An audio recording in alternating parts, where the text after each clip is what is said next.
The middle class is declining as more families and their incomes slide down toward poverty. And those in poverty say the fight to get out is harder than ever before. 9 on your side's Tom McKee spent the day digging for answers. So Tom, what did you find? Well, Carol, think of the economy. Paying jobs that basically require lots of education. The bottom, well, service sector jobs, perhaps entry level where the pay isn't as great. The people in the middle, well, they're squeezed out, and I meant many of them today. Nikki Steele just found the job as a service coordinator to support herself and her teenage daughter. But she says it's a struggle. It's hard to even obtain middle class. I don't know that it exists anymore. Patricia Neal counseled people with substance abuse issues for years and was finally able to retire.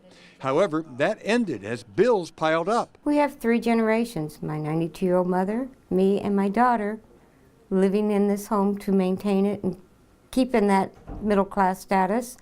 And I'm now back at work. It's really difficult to know what defines the middle class, but consider this. The United Way of Greater Cincinnati says it takes $48,600 for a family of 4 just to break even on day-to-day living. Really just the basics: housing, transportation, food, utilities. Ross Meyer is the United Way's Vice President of Community Impact. He says 1/3 of the tri-state, 200,000 people, live in households below those levels. We simply don't have enough of those middle wage jobs that our economy used to have. Even with her daughter working and her mother's Social Security, the Neal household has no money for dinners out or any frills. You still have to pay the same price for all your groceries. You still, have to pay for car insurance. It's the same for Steele, who's long on optimism but short on ideas for ways to end the cycle. Get a second job and work until you pass out and you don't have time with family. You get burnt out. I don't know what's the solution.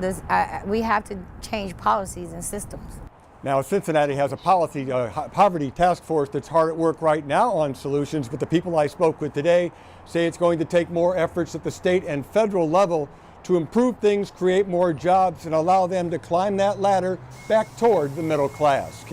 Carol?